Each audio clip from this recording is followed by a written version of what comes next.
Assalamualaikum warahmatullahi wabarakatuh. Perkenalkan, nama saya Trinovita Wansari. Saya dari kelas F Psikologi. Di sini saya akan mempresentasikan ulang hasil presentasi teman saya tadi, yakni tentang dasar biologis perilaku. Apa itu perilaku? Perilaku adalah tindakan atau aktivitas dari manusia itu sendiri yang mempunyai bentangan yang sangat luas, antara lain seperti berjalan, berbicara, menangis, tertawa, dan lain sebagainya. Disimpulkan bahwa yang dimaksud perilaku manusia adalah semua kegiatan atau aktivitas manusia, baik yang diamati langsung maupun yang tidak dan dapat oleh pihak luar. Perilaku dapat dibedakan menjadi dua faktor, yaitu satu faktor internal dan faktor eksternal. Faktor internal yaitu karakteristik orang yang bersangkutan yang bersifat given atau bawaan, misalnya tingkat kecerdasan, tingkat emosian, jenis kelamin.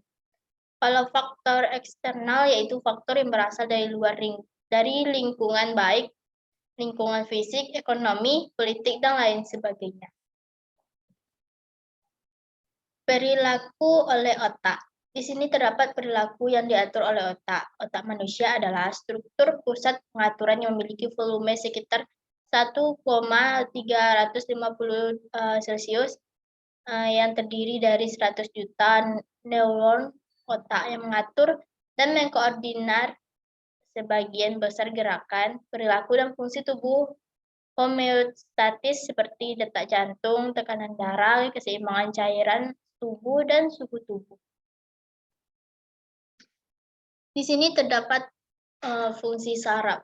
Yang pertama, fungsi sistem saraf berfungsi untuk mengumpulkan dan memproses informasi, memberi reaksi, dan mengatur kerja sebagai sel. Ada dua bagian sistem saraf. Yang pertama seperti sistem saraf pusat atau central nervous system.